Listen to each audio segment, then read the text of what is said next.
we go to CUPA, and we go to EPA, air monitoring.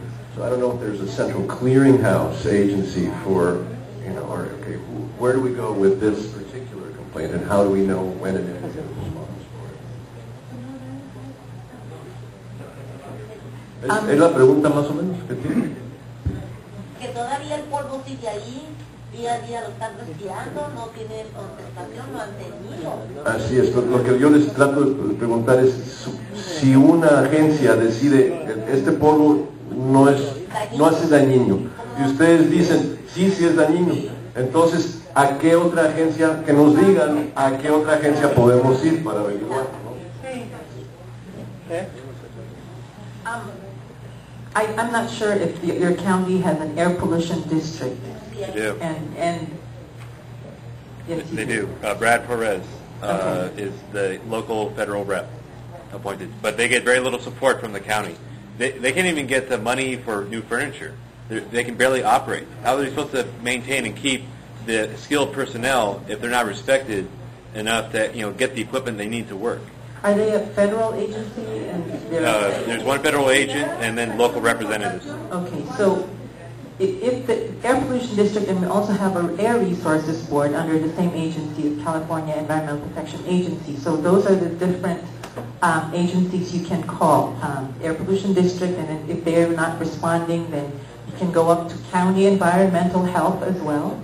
You have, I'm sure Imperial County Environmental and Public Health, and then you can go to the Air Resources Board. So, there's different doors to knock, and if it was me, I would be knocking on all those doors at the same time, so then I can get an answer.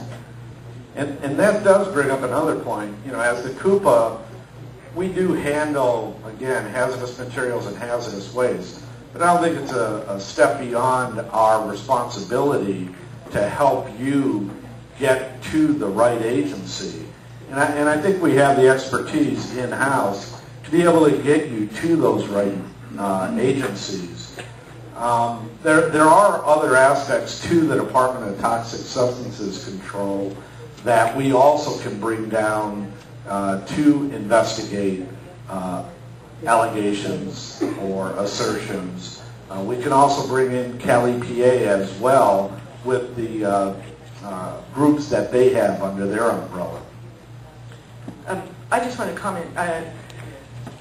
Being in government, and it is really important the pressure that you bring, and you do need to put pressure on the air district, your local air district. Until recently, your air district guy was the same guy as your ag commissioner, if you can imagine the conflict. So this new air district you have, a relatively new air district you have, they're still trying to get their feet on the ground and do the right thing here. And, they got a lot of pressure, as you can imagine, from some other people in other directions. So you guys, it's unfortunately, you guys really do have to push hard. I did recently, I'm trying to see if somebody else can remind me of this person. The State Air Resources Board does have somebody that's assigned to this border area. Can anybody remind me of this? Brad Perez? No, Brad Perez is the county guy, but there's a state guy. Daryl is the guy who works for the we'll get your name for it. I'm sorry, I don't know it. I'll have to look at my notebook. That's the other person to push, because again, they have more resources because they're at the state level to assist the person at the county level. But the air issues are a big issue in this county, and it is true that you need to push, and as citizens here. Perdón, es por eso que queríamos hablar con los jefes del estado, no del condado. She's saying that's why we wanted to talk with the state officials rather than county officials. Ya estoy con un intento de hablar con el señor desde el aire de aquí. Y el señor dice que se hizo un estudio ambiental, mismo que nunca se nos entregó. Ahora, voy a tener que esperar 20 años para que me escuchen, como lo que pasa en el Río Nuevo, que son los olores, lo que está perjudicando a esa comunidad y a todos los que estamos respirando en el valle. Ahí es donde queremos el cambio. Queremos que en realidad se haga lo que se tiene que hacer. El aire es el que nos está contaminando, que sabemos que no es ustedes dicen que no es un tóxico que sea criminal, pero a largo plazo, señores, es criminal, porque es nuestra salud Y es un problema de salud pública, no es un problema inmediato. I have a question. I can contribute something to this conversation. Dr. Yana? That's right over here. Okay, yes, please, go ahead. I've been working with a lot of these citizens, residents for a while, and I think the message here is what's needed for government agencies to respond with at the local level, at the state level, federal level. What is needed? I mean, obviously, the four of you represent different agencies, and it may not necessarily have anything to do with the air quality. But I think the question is here, what's needed? You know, is the message getting down to the community? Is the state agencies aware of what's happening on the ground? Or is there local and state conversations going on with regards to what's happening to combine resources? And I think that's really the question. You can see the frustration because so many of them don't even know the local agencies. So you know, what needs to happen in the state agencies and the local agencies so that folks have phone numbers, so that they have an approachable entities, so that they can address a lot of their concerns. Can I add a little bit to you know what Mr. Olmedo just said? Please do. Please. You're trying to find I hear disembodied voice somewhere. There you are. Right here. Yeah.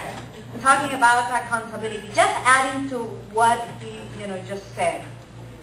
We know that this is a pretty small community, and we know that self-interest can get in the way, and we know sometimes why certain government agencies are not responding.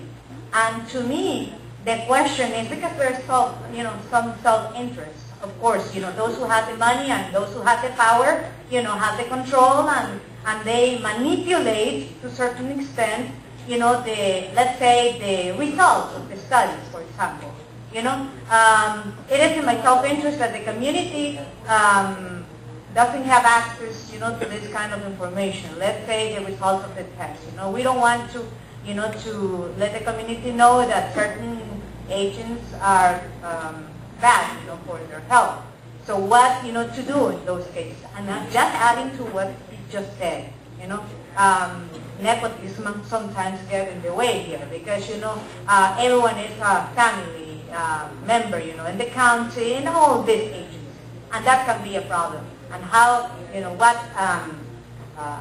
recommendations you make, to break through that and go to and do what we have to do in order to change this. Well, if I could speak quickly to the part about whether or not government might be swayed by the powers that be down here.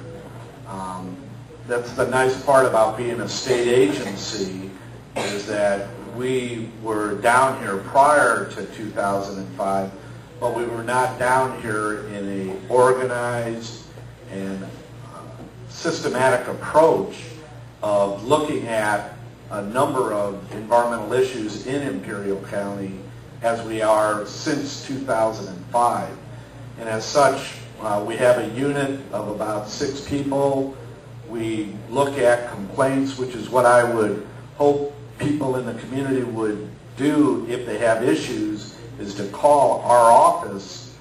We, in turn, can investigate it ourselves if it's within our area of jurisdiction. If it is not, we can refer it over to the agencies that do have the jurisdiction. We are an agency that has initiated an environmental crimes task force where we have the air pollution control officer, the ag commissioner, the regional water board, and environmental health, and a number of other federal, state, and local agencies where we would get together and hand off some of these complaints because they would not be in any particular jurisdiction. Having said that, it would be my contention, having been down there for 14 years, that a lot of the investigatory work that I've had to do has never been one where I've seen